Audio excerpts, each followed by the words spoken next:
all across the world on 3news.com. We're live on Facebook. It's at 3FM 927. Also on Twitter and Instagram. I am Alfred Ocansey. Welcome this evening. Parliament's Legal and Constitutional Affairs Committee recommends passage of anti-LGBTQ bill with slight changes to portions of the original bill known as Human Sexual Rights and Family Values Bill 2021. We have more on this development. Plus, we hear from the Ghana Catholic Bishops Conference call on President Akufo-Addo to boldly declare his stance on the LGBTQ activities in the country. We'll tell you more as a result of this development in Parliament and the pressure from both supporters and opponents of three revenue bills as Finance Minister Ken Ofori-Atta wades in, urging the Legislative House of Parliament to speed up the passage of the bills. But the Minority Caucus has indicated its resolve to reject the new taxes. Stay with us. We'll bring you updates of what's happening in Parliament. We understand Parliament is still in session.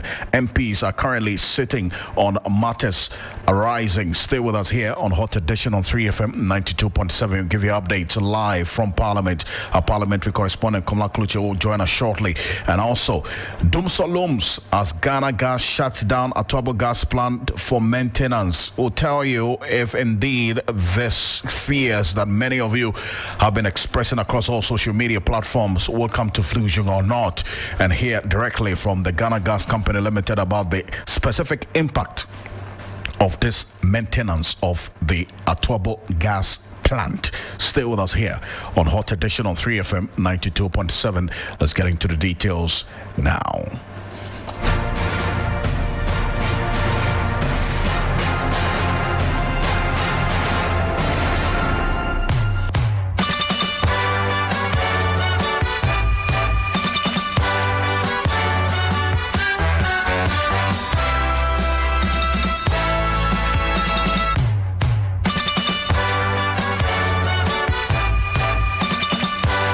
We have the latest as well from the presidency. They have been justifying the number of staff at the presidency. From the document we have signed by the Communications Bureau of the presidency, over 1,000 staff at the Flagstaff House, that's the Jubilee House, has actually been justified in this statement. We'll give you details of these and more, and let's get into it now. As Parliament's Legal and Constitutional Affairs Committee has recommended for passage the anti-LGBTQ bill under a new name, Human Sexual Rights and Family Values Bill 2021.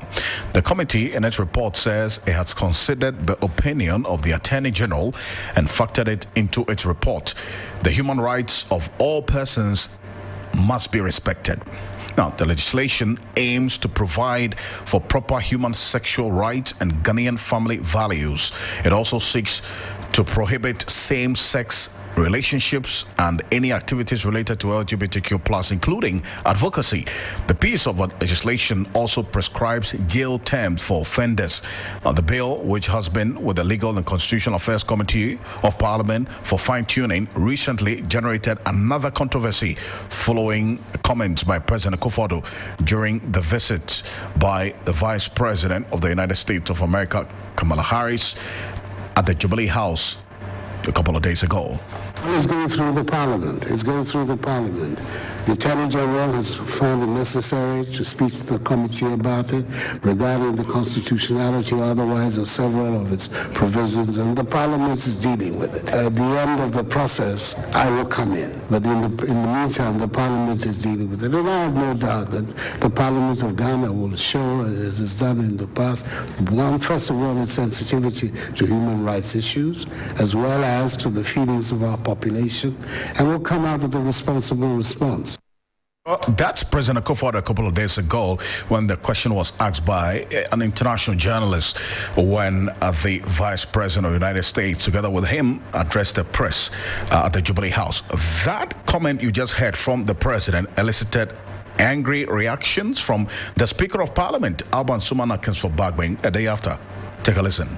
Now we have two of our members who happen to be leading our Committee, Constitutional, Legal and Parliamentary Affairs, who are handling the bill. And since we referred it to them up to date, we have not heard anything. I've reminded him many times on the floor of the House. What are the challenges you are meeting? Report to us. If you take action against them, say, oh, because I'm MPP, that's why he's taking action against me. I'm NDC, because he's taking action against me, because he's not in my party. That kind of division, that is not the purpose of politics. Politics is meant to unite us. Diversity is natural. There's nothing you can do about it. That is creation. And that is the spice of life. How come we are using that to divide us? Please, let the report flow. We need to legislate. Our friends just passed their law in Uganda. We may not go the way they have gone, because our constitution is very clear as to the direction we should move. And so we'll be guided by that. Because if we pass any law against the constitution, it's unconstitutional. So we have to do that. And so what are you afraid of? If you have the whole people behind you, if they're somewhere else, they will be asking questions. As the vice president just did yesterday. I mean, these things should not be tolerated. That's the Speaker of Parliament, Alban Sumana Kingsford-Bagman there. Well, now, the Legal and Constitution Committee of Parliament has, in its report, recommended the passage of the bill, albeit with some modifications. Now, joining me in studio is my colleague Dennis Poperi-Wadam. He's with the news planning team and has been combing through these recommendations. Dennis, what are some of the changes to the original bill proposed by the promoters? Well, quite a number of changes have been made, some significant, some very minor. I'll just run you through some of them. We'll do a lot more on Ghana Tonight later. So first off, the title of the bill has now been changed. It used to be the Promotion of Proper Human Sexual Rights and Ghanaian Family Values. That has now been changed to Human Sexual Rights and Family Values. Reason being that the committee came to a conclusion that promotion of proper, the word proper, it's one which is subjective, so they want to do away with that subjectivity. So they took away proper out of it, and that Ghanaian family values, they took away the Ghanaian because it was the view of the committee that any law that is passed in Ghana relates to Ghanaians except otherwise stated. So they just feel it is more appropriate to have it read without the Ghanaians. I see. So that's pretty interesting, is it not? Yes, I mean, because if you look at the emphasis that the promoters of the bill put on the Ghanaian being there was just to communicate to other countries, for instance, in Europe, that, look, this is our culture, this is our value, and this is what we uphold, is it not? Precisely so. But then when the Attorney General sent his legal opinion, it was one of the things that he touched on, and to say that all laws passed in Ghana are related to Ghanaians, except otherwise. It's just part of the whole art of making laws. Right. That was his opinion, and thankfully this has been considered. Even though they haven't mentioned that it is the Attorney General's opinion that has been considered, it's one of the things that have been factored in. I see. That with the long title too, that has also been changed. Now the long title usually will give you a definition of what the act is supposed to do. Okay. Initially we had a very long title which talked about an act to provide for proper human sexual rights, Ghanaian values, proscribe LGBTQ plus and related activities. It went on and on and on. But then the committee got to a point where they decided to use a shorter long title, which now reads an act to provide for human sexual rights and family values and related matters. So all the other things that were captured in there have now been captured under what they call related matters. I see. Now there was also the issue of queer. The word queer has been deleted, and it has been deleted because per what the committee is saying, that queer it's used to describe all forms of LGBTQ related activities. So to have it among the list of activities prescribed would be superfluous. So they took that out. So it's no more LGBTQ. The Q is out. We even get there because, I mean, the proponents, even what they had on the original draft had more than LGBTQ. What they had there was LGBTQQIAAP plus. Oh, that's goodness. That's yes. So when they took out the Q, then it meant that the name had to be changed to reflect the changes. So without the Q. So that was also one of the changes that they made. So instead of the LGBTQQIAAP plus, Now they had it without the Qs. So now it is LGBTTAP plus. That's a mouthful. LGBTT. Yes. And please go through it again. LGBTTAP plus. Wow. So now queer is no longer there. So because they say queer represent all of these things that have already been mentioned. So there's no point having queer in there again. So in this case, we're talking about lesbian, gay, bisexual, transgender. So there's no queer. So Yes. there's intersex, asexual, and pansexual. That's the P. No, there's no intersex, and I'll explain why. Intersex too has been deleted. Why? Because now this also stems from some arguments that were made even before the AG also came to add his voice. Okay. That the issue of intersex may be biological. So to criminalize that will be an affront on Article 17. Wow. Because you may just be born an intersex, and if they allow that to pass, it would mean that you could be born a criminal. That's interesting. Yeah, so I that see. has also been deleted. The whole of Clause 6, which was indicated in the earlier draft, that talked about prohibition against undermining proper human sexual rights and Ghanaian values. What that meant is that if you or me in any way attempted to stand in the way of promoting this particular bill, it was an offense. But Right. the committee came to a conclusion that the description given to that particular offense, it was not well defined enough to be an offense. So for that reason, they had to delete it. So there are quite a number of changes in there. There was also another interesting changes that have been made, and that had to do with, in the original bill, I mean the draft bill, what they had in there was to prescribe all kinds of relationships, including man, woman, and even man-animal or woman-animal. That's right. Now they've added something else to say that if a man or a woman has a relationship with an object, yes, so they added an object to it. So now it's no more the animal. So that is they've there. added another layer. Yes. So what it meant is that if they allowed it at its original stage, you could marry an object, and it will not be an offense. So now they've added an object to it, and that is a crime under this particular bill. And what we understand is that the committee has recommended that it be passed. So if it's passed in this form, these are some of the things that we likely to see. There are a lot more of them, like I mentioned. We will have. Indeed, quite.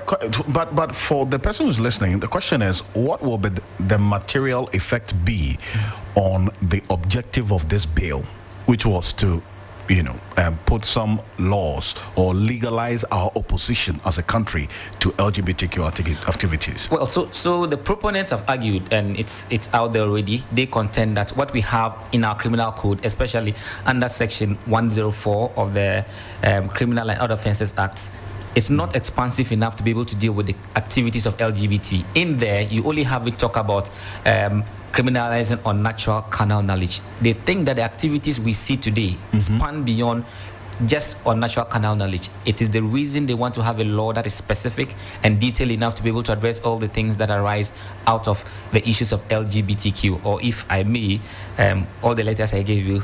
As That's indicated in the alphabets that have been reduced. Yes, please. Interesting stuff. I mean, that's pretty interesting. That is just for the benefit of our listeners, so you know. So now there's no Q in the alphabet. No, and there's no I. And there's no I. That's the queer and the intersex. Yes. So we're dealing now with LGBTTAP+. Yes, so it's also instructive to say that those who fear that because intersex was criminalized, people who naturally were born as intersex would be born criminals, that has been dealt with. So yes, that clearly is out of the way. And for the queer, like I explained earlier, that is because queer is a representation of all the things that we talk about and all the activities of LGBTQ+. So if you're talking about intersex, so you mean like people who are born with a combination of male and female biological traits? Precisely so. So, but that's... Yes. That's... So if we left it sitting in our laws... So that's what we call in our local parlance Kojo Besia, somebody who is a male but behaves like a female. No, not necessarily being a male and behaving like a female, but having both male and female sexual organs. Oh, right. Yeah. That's the hermaphrodite? Something like that. Oh, wow, interesting. I mean, this is. Look, I mean, I'm sure that it's going to elicit a lot more reactions, especially from the proponents and lawyers as well. And let me say that Dennis in here is a student of law, so he makes reference to what the law says. and not necessarily explaining this in the letter, but in the spirit of it as well. But what's the jail term in there as well? Has there been any change to the jail term? Yeah, so it's one of the things that were also considered, flowing from the Attorney General's legal opinion. Thing is, some of the punishments that were prescribed for some of the punishments were in excess of what we have in our criminal jurisprudence. So we'd find that in some instances where an offense is not supposed to be more than 5 years, the original bill indicated that it could be more than 5 years, indicated like 7 years. So all those things have been reduced now. So you have instances where if somebody is engaged in the activity of LGBTQ, now the punishment is not less than 3 years and not more than 5 years. But then there's also a portion of it that has been taken from our Cyber Security Act, which talks about using electronic media either to procure or to educate, and especially when it is targeted at children. That creates a different offense altogether, and that offense you are liable to jail sentence up to 10 years. Up to 10 years. Yes. So all those things are sitting in our books. I mean, the construction in the earlier bill, in the view of the committee, wasn't appropriate, so they made them delete it, and what they did was to import what we have in our cybersecurity laws into that particular space. I mean, are you going to describe the punitive impact of this amendment as a reduced one as against the original bill? No. So, okay, so what they actually did, mind you, this was a draft. But when they were looking at it in line with what we already have in our criminal jurisprudence or in our criminal regime, you cannot give some years or some term of imprisonment for certain offenses. So, for instance, if it's a misdemeanor, it means that you cannot punish the person more than 3 years. So they had instances where some of the offenses were described as misdemeanor, yet the punishment was way in excess of 3 years. So what they simply did was to realign so that it would be in consonance with the laws that we already have. Fantastic. Appreciate this. Dennis, thank you so much for this a lot more information on the amended. This one is a human. What's the new name? So the new name now is the Human Sexual Rights and Family Values Bill. So there's no longer promotion of proper human sexual rights and Ghanaian family values. No. And there's no Q. No, there's no Q, there's no I. There's no I. That's just for you, the listeners. Now, if you go on our Facebook page at 3FM927, there's a lot more on this as well. And on 3news.com, you'll find some more updates on this. Dennis, appreciate it. Thank you. Thank you so much. Dennis Poberi Wadam there. This is Hot Edition on 3FM 92.7.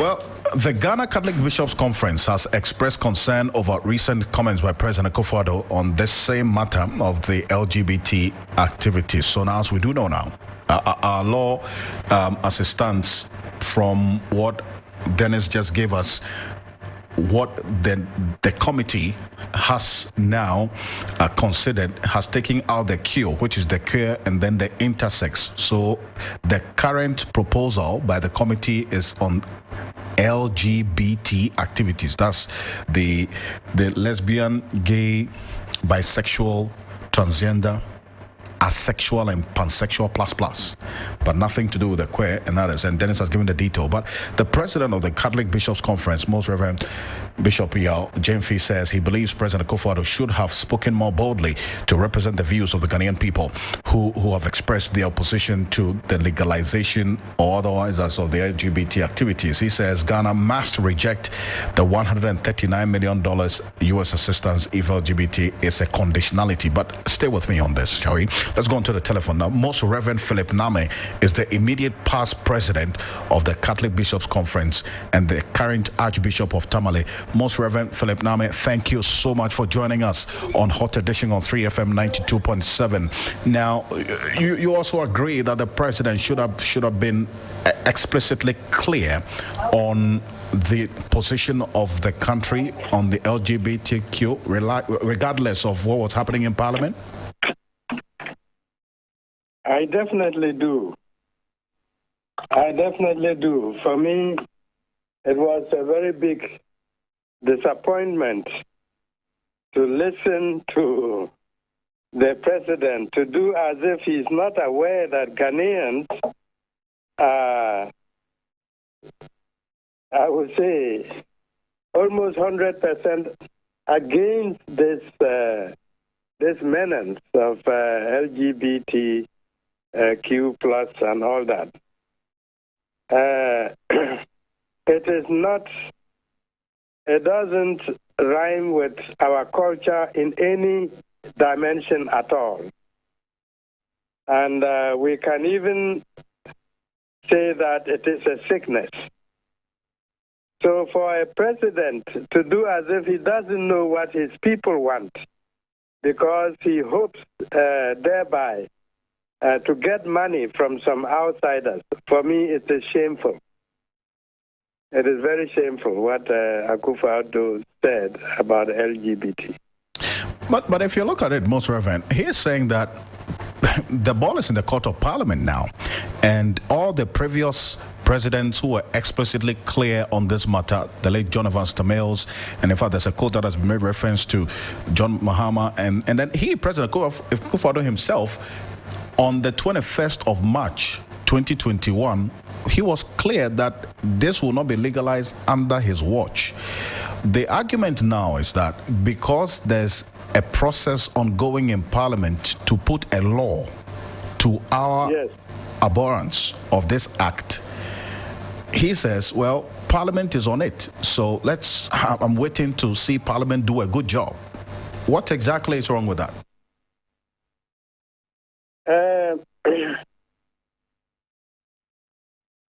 It is due process. There's nothing wrong with that. But to give a very nuanced commentary as if there are alternatives in terms of the desires of the culture of Ghanaians, I think that is where the disappointing thing comes in. I mean, we cannot be under pressure because we are poor. To have people give us money. We cannot trade our culture for any other thing. That is the disappointing part of it. And I wanted to kindly, if you permit me, take a listen to what President Akufo-Addo said. This was in 2021. Yes, okay. I think that was a time when the Archbishop of course was actually being inaugurated. Kindly take a listen. That it will not be under the presidency of Nana Addo Dankwa Akufo-Addo. The same-sex marriage will be legal.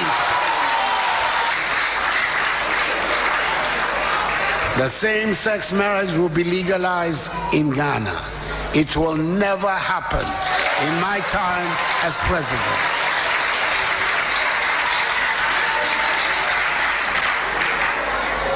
Let me repeat, it will never happen in my time as president. So that's President Akufo-Addo there, Most Reverend Philip Lame. That is what I'm just saying. Yeah, this one reflects more his proximity with the mind of Ghanaians and the culture of Ghanaians. This approximates more a president who could boast that he knows the desires and the culture of his people.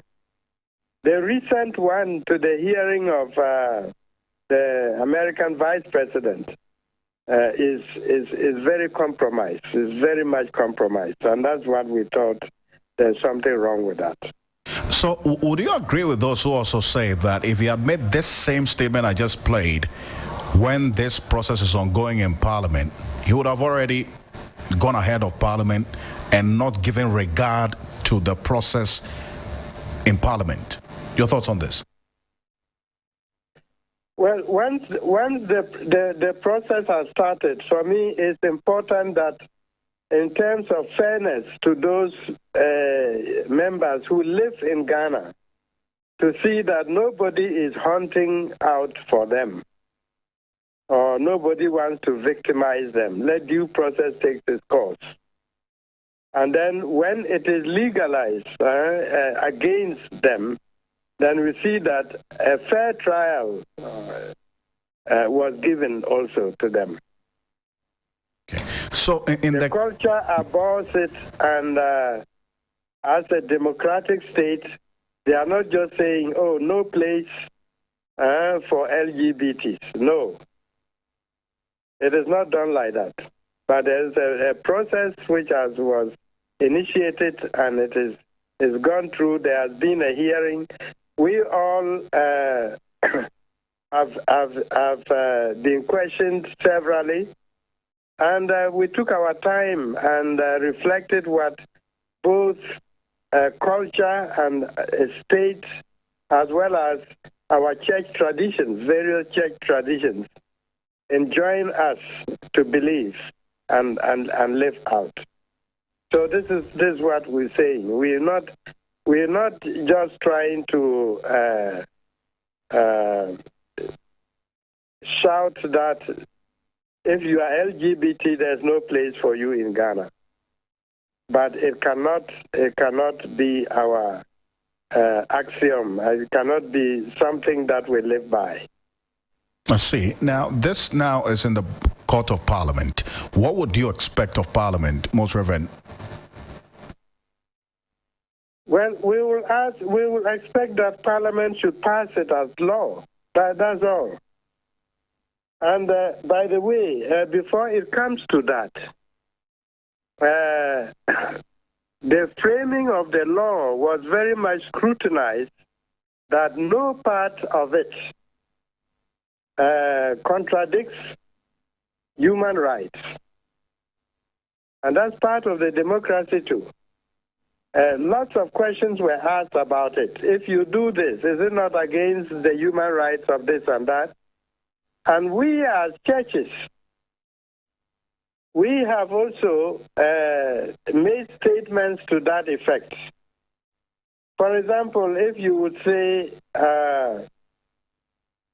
if you advertise your house and somebody comes to say, "Oh, I want to rent your house," and you say, "We won't rent it to you because we hear you are gay or you're lesbian."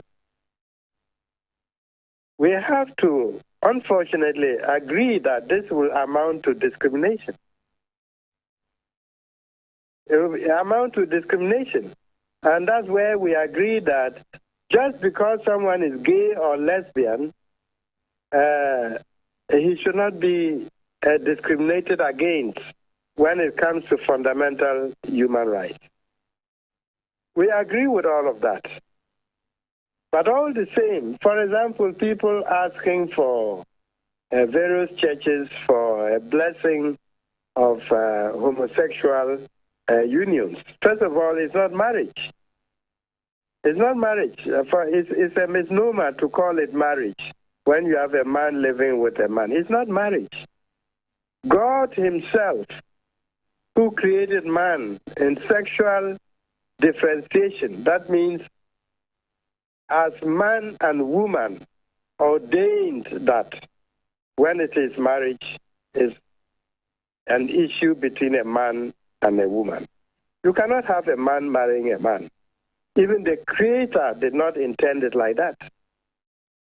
So those are the things we're talking about.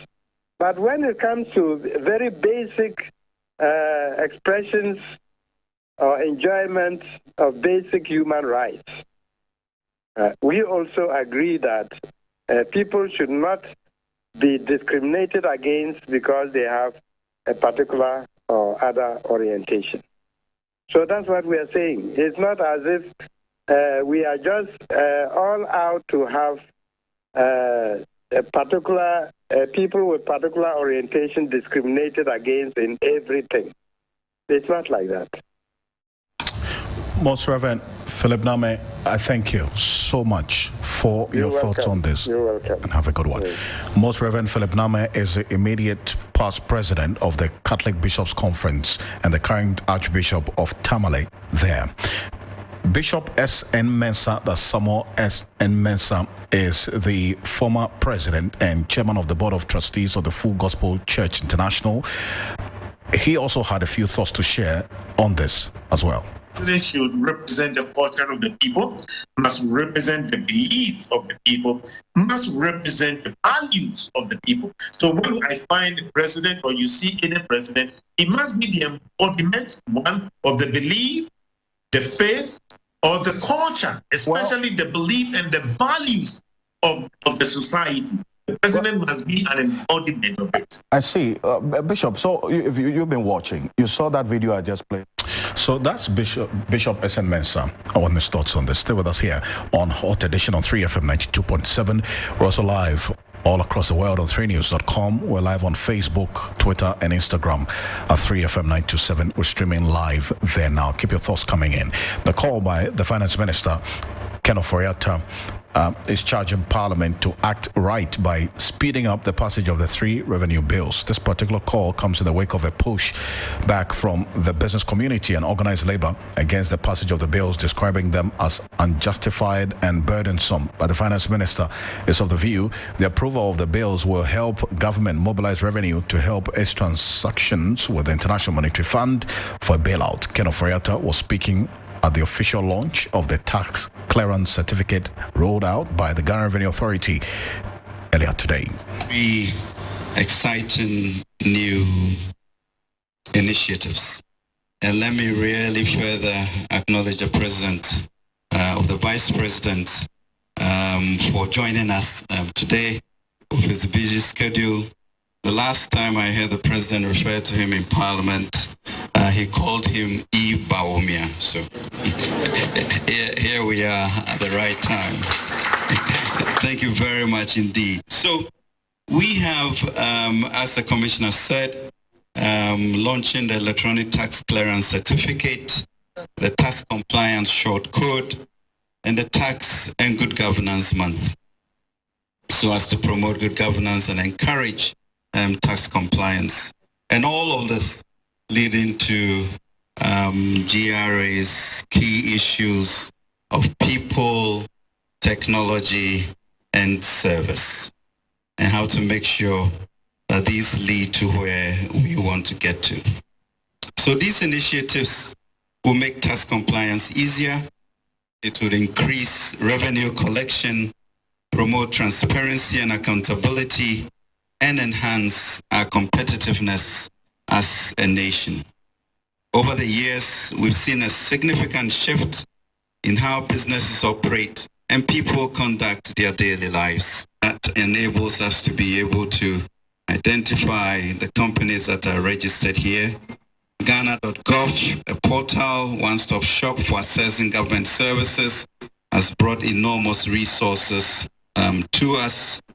And then the integration of all the available databases for identification and other major interventions which will help drive revenue mobilization. Digitalization of the tax filing process this last year has brought an added layer of transparency and accountability to our tax system. So let me just use one example. One institution which registered sales in October 2021 of 323,253 CDs. That was the total sales of that institution. After the introduction of the EVAT platform, a year later, sales at that same institution were instead 158.4 million a month. Well, that's Finance Minister Ken Ofori-Atta there, but the minority in Parliament has affirmed its resolve to have the 3 revenue bills rejected after a caucus meeting on Thursday. Murtala Mohammed is MP for Tamale Central. We think that it is unacceptable to burden the already burdened Ghanaian with such taxes, and in any case, there is no any reason why government would want to burden the people of this country with, more taxes. These taxes they have nothing to do with the IMF, arrangement, and that is the story that have been, peddled out there. So we are very convinced, and sometimes one gets extremely worried to speak on this. The good thing is that this voting is not going to be done through a secret ballot. It's going to be an open ballot. So we are just hoping that we get our 136, and we are very convinced that the 136 are all going to vote against those taxes and any other thing they bring. I think that the people of this country, who unfortunately we have let down as a caucus with regards to how the voting was done on the approval of the ministers, we have an opportunity to let people understand that, of course, certain individuals within our ranks did so. That is not reflective of the entire caucus. And I think that those who unfortunately also betrayed the party, they would have perhaps realized, considering the backlash, that they need to make amends, and we have an opportunity to do so. There's talk about the fact that if these bills are not passed, the country will grind to a halt. That is not true. That is absolutely not true. Government is seeking to get about 4 billion out of these taxes. Government has made so much money from the debt, restructuring program that they have had. So it is not true. It is not true. Already the reasons why you were getting into, you either impose taxes or you cut expenditure. Government has a choice. Why is it that government is unwilling to cut expenditure? They want to impose more taxes on the people of this country. That tells you how insensitive this government is. So, Murtala Mohammed is MP for Tamale Central. Earlier, the Trades Union Congress also registered its concerns about the new taxes. Joshua Ansah is Deputy Secretary General of the TUC. At this stage, I think that it will be too late for me to say that Parliament shouldn't pass it, because I don't know where they have gotten to. But if it is possible that it can be stayed for some time, I would have loved it. But if it is not going to be stayed, then the quantum of the taxes must be really looked at, so that it will not be a burden for workers of this very country and also the citizenry at large. Because now the economic situation in this country is not fine, it's not unbearable. It's unbearable for all people in this very country. When this 30% was awarded workers, these utility bills and so on came to erode everything off. So we are now in the negative stage. So any new introduction of taxes is going to be an additional problem to workers in this very country. So I think that it should be reconsidered. Yes, we agree that government should raise money from taxes, but the level of the taxes is what I think that should be looked at. So there you have it, of the Deputy Secretary General of the TUC, Joshua Ansah there. This is Hot Edition on 3FM and 92.7. Just going to update you on something that lots of you have been reacting to over the last couple of hours. The Electricity Company of Ghana, ECG, has announced to the general public that due to maintenance works being carried out by the Ghana National Gas Company at the Atuabo gas processing plant, gas supply for power generation has been affected. According to the ECG, some power plants will be impacted for the next 2 weeks, which will cause some outages as power outages for all of us as power consumers across the country. The Energy Ministry, in a statement, promised that measures are in place to procure additional gas from Nigeria to deal with the impending adverse effects. The Ghana Grid Company Limited, GRIDCO, in a separate statement, which we have a copy of, said there will be a minimal interruption in power supply to some ECG staff and customers.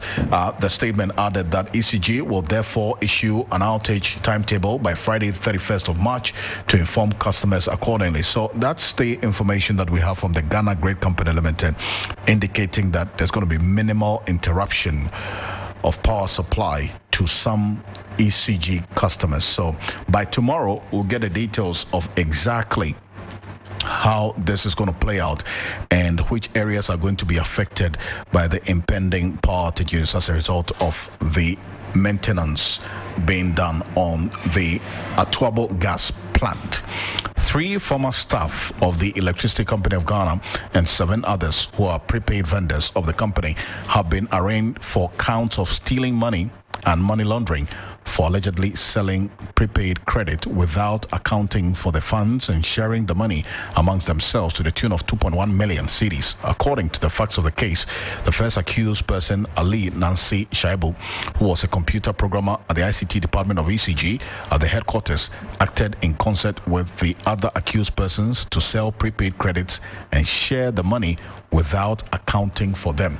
So that's the details that we have in there. And let's go into the world of business now.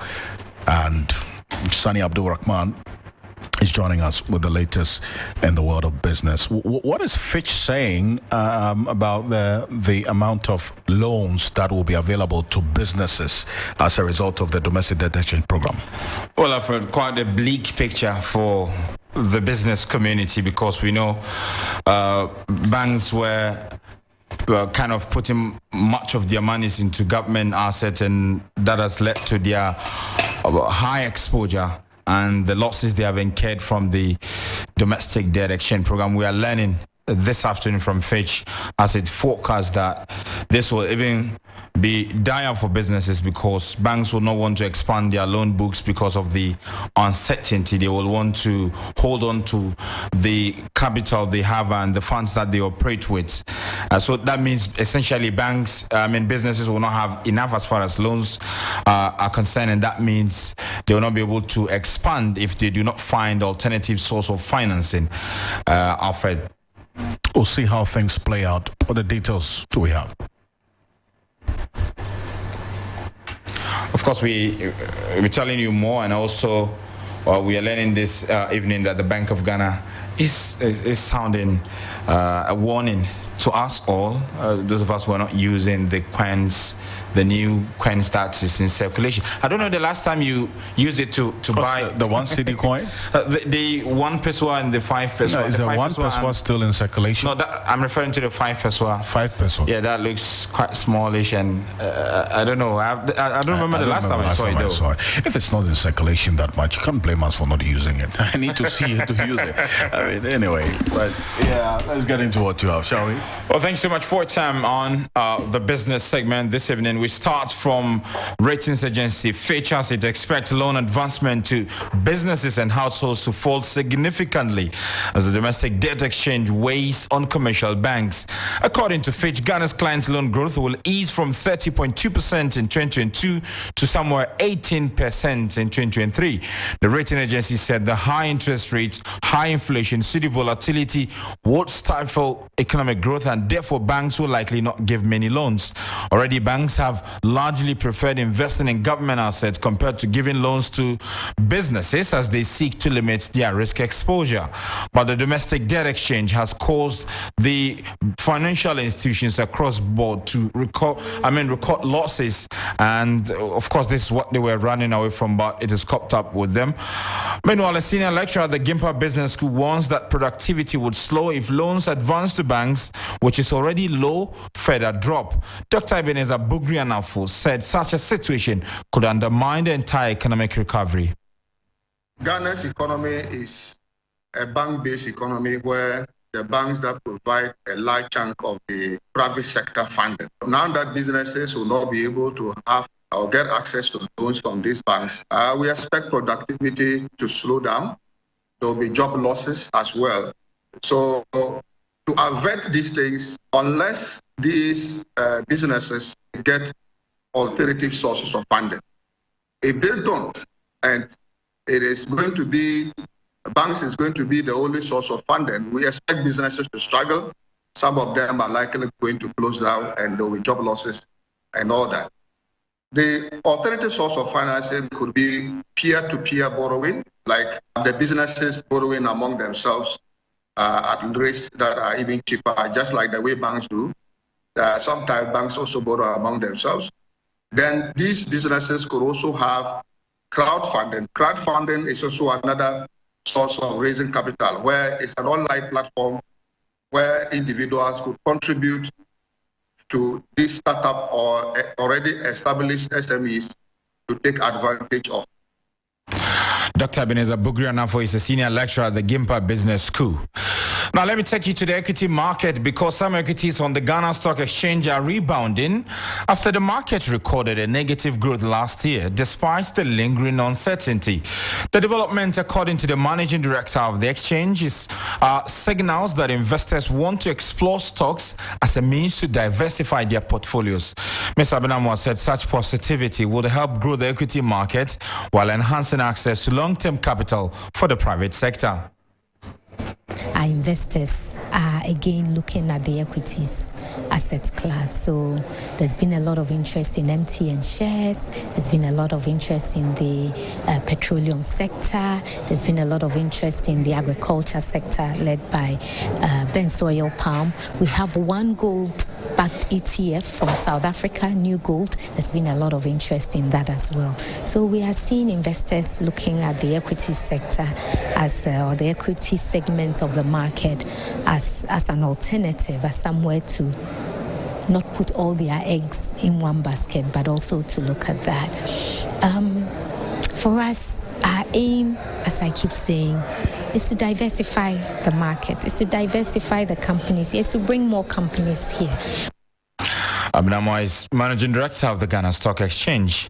Now, when was the last time you used the 1 peso or 5 peso coins to buy something? This evening, the Bank of Ghana has reiterated that the 1 peso and 5 peso coins still remain legal tender. The use of these lower denominated currencies have witnessed mixed reactions in transactions within market spaces and shops. The bank says the coins will remain in circulation, must be accepted and used as a means of exchange. Having it in circulation does not cause any bother. But if you remove it from circulation, there is a psychological rounding up effect. So what the Bank of Ghana is saying that these coins have not been demonetized. They are still legal tender. If you make a purchase and you demand your change, you should be given. So because of that, we are still leaving it in circulation. I think that maybe you don't find it, but there are certain prices that are priced to make sure that people get changes in those denominations. So once it doesn't bother you, let it stay. And that's how we end the business news on Hot Edition. Alfred, I asked a while ago, when was the last time you used the 5 peso coin? Maybe Oriko has been using it to buy. Well, I doubt. Oriko is it's a very rich guy. It's a dollar man. You're giving Alfred a chance. It's a dollar man. Oriko is a dollar man. And the dollar is about what? 11.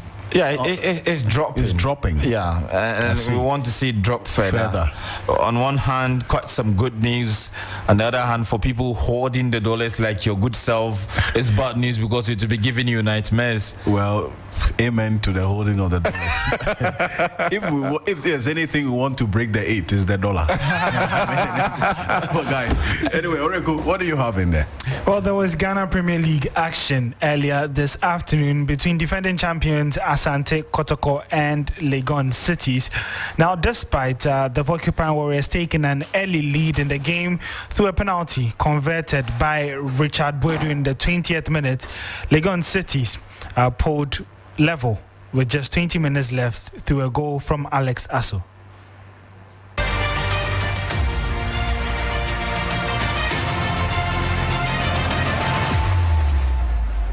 So finds Ampedu, who swings in across.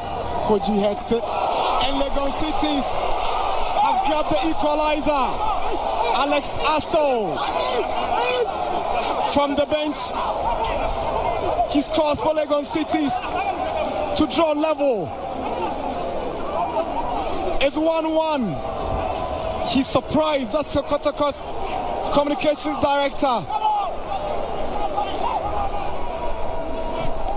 The delivery from Ampedu was spot on. Koji got a head on it, and then Asso continued. And so Asante Kotoko failing to win for a second consecutive game for Legon Cities. It is a point well gained as it shoots them out of the relegation zone and to the 14th place. They're level on points with Tamale City, who are in the relegation drop, and then above King Faisal as well. For Asante Kotoko, they go to 35 points and are now 6 points behind Aduana Stars, despite the Porcupine Warriors having one game in hand. And so it's all to play for in the Ghana Premier League, especially in the top 6 of the league. 6 teams separated by just 6 points with just about 10 games to go in the league. But let's focus our attention now to some international news and still stay on Ghana because we're talking about Mohamed Kudus. Now, former Ajax player Frank Arnesen, who spent more than 6 years at Ajax with over 200 appearances, winning 3 Eredivisie titles, has praised Mohamed Kudus, referring to him as one of Ajax's most important players this season. The first step, if you come directly from Africa, it's not bad to go to or Belgium or Holland. But Holland, you have special for Kudus. It's great for him. He went to Denmark, so it was very good. But I think he played all positions. He played position 6, 8, 10, 9. So he played everything. 11 on the play. He played everything. It was a learning curve. He was only 18, 19 years old. And he progressed. And then Ajax took him for a lot of money. And Ajax obviously is a big club. And talking about stress and talking about demanding, Ajax is demanding everything for the player every day. But you never know, is he mentally strong enough, a player whatsoever? But he has done it. I mean, he has for the first year he had a lot of injuries because he was not used to train so hard, and also to say, okay, I have to do something with my body. I must protect myself. You can only protect yourself to go to the gym, make extra training, everything to be a better player.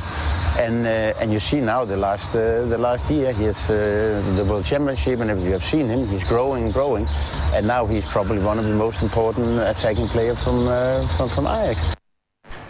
And so that was Frank Arnesen, who played for Ajax, PSV, and then went on to become one of the best, most popular sporting technical directors in the world, working for the likes of Tottenham and then Chelsea during Abrahamovic's era. That's how we wrap up the sports here on Hot Edition. My name is Oreko Ampofu. We'll be back again same time tomorrow to get you ready for what should be a good weekend of sports as club football resumes.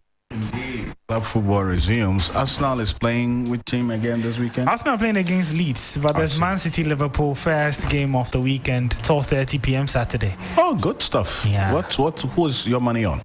I think with Man City playing at home, they should be slight favourites. Yeah. Slight favourites. Yeah. Let's see how it plays out. Thank you. Thank you, Kwampofu, for the details in the world of sports. You'll find more on 3 Sports across all social media platforms. Now, a document submitted to Parliament by the Office of the President has revealed that 1,048 staffers work at the presidency, serving various administrative and domestic roles.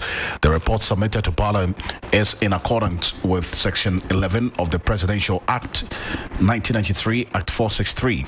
Here's what's happened.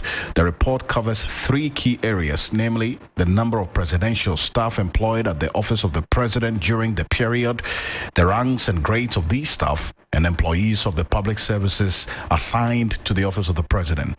The report revealed that during the reporting period, there were 2 ministers of state and 44 senior presidential staffers at post. The other political appointees at the Office of the President numbered 315. This brings the number of political appointees to 361. Now, moreover, in addition to the political appointees at the Office of the President, employees of public sector organizations assigned to the office were also included. These categories of staff were from different classes, including administrative, executive, clerical, records, secretarial, budget, procurement and supply chain management, presidential household, and staff from the Department of Parks and Gardens, Ghana Health Service, Controller and Accountants General Department, Ghana Audit Service, Ghana National Fire Service, Public Works Department, and the Ghana Postal Company. So that sums up to over 1,000 staff at the presidency. Akofa is here with the details. in entertainment, Akova? Yes, coming up on entertainment tonight, months after signing on to his new record label Empire, Ghanaian musician Kwame Eugene says the move has boosted his presence on the international market, adding that his brand is more visible now. He shared this on TV3 New Day earlier today. Links understands what's going on here in Ghana. They do? They really do. I mean, that's why we can say, if not the best record label in the country, one of the best in the country. I mean, they've been able to produce the likes of myself, Kiddy, and now Adina is working with us. We have Miss V to Asem. I mean, Links has been very successful when it comes to this music business. But international-wise, Empire understands it very well. So they handle artists like Asake to Case Daniels to Fireboy, Black Sharif, myself. So that collaboration was something I actually wanted. I needed that to be able to do good on the international side as well. So who initiated the conversation with Empire? Because you're saying that it's something you wanted. They were just admiring me from far. Oh, okay. Yeah, I mean, it's a big record label. You know, these record labels, what gets involved into somebody that can bring them funds back and put them on some level as well. So it was a give and take 10 days. So Kwame Eugene from Fire and they were like, look at some numbers. Okay. And it's looking good. So we came together, had a good conversation and it worked. So are there drawn lines between Links and Empire as to what Links can do and what Empire also can do? Actually, it's like a family thing now. Okay. But I mean, regardless, because Links understands what's going on here in Ghana more, they're allowed to make some decisions locally. But international artists, it's mainly Empire decisions. And you heard there Kwame Eugene earlier on TV3 New Day. YMEA hitmaker PSA Star and her husband Enoch Asiedu have been working together as artist and manager. How have they been able to survive the challenges that come with such partnerships? The gospel diva says it has not been all smooth for them, but she's vowed not to let money come between them. There's a concern about having your partner manage you, and when there are issues, then it's like war. Yes. How have you managed to surmount all these challenges over the last few years? We know that all these things has been happening to a lot of people. And me and I assess myself, and I know that with me and my husband, we can do it. And so far, how have you managed that? I've talked to myself that money shouldn't be a problem between me and my husband. Okay, or money shouldn't be a problem between you and your manager. Yes, or my manager. Because money shouldn't he's at the be same a time your problem manager. at all. Money shouldn't be a problem at all. So it's never even read its head. Never. Sometimes it's not even just money, but you want to go a certain direction. Your husband or your manager too says, no, I don't think so. This is where we should go. Yes. How do you draw the line to agree So sometimes, to disagree? as human beings, definitely, sometimes we have our differences. Yes. Sometimes it's not that smooth. Because and more business. Yes. But one thing that I've tell myself, say, when you got to a problem line like this, you have to know your limit, that you are still a wife. Alrighty, and that's all the news here on Hot Edition, powered by 3 Entertainment. My name is Akofa. Thanks for tuning in. Alfred, back to you. Well, Akofa, you're not back today. I am back at 8 p.m. Oh, wow, sorry about that. I was waiting for you to say it. Yeah. I'll be back to wind you down. I know. It sounded... I know, yeah. It's fine. Let's just move on. That's all right. I'll be back with wind down, guys. That's all. Join Akofa at 8 p.m. for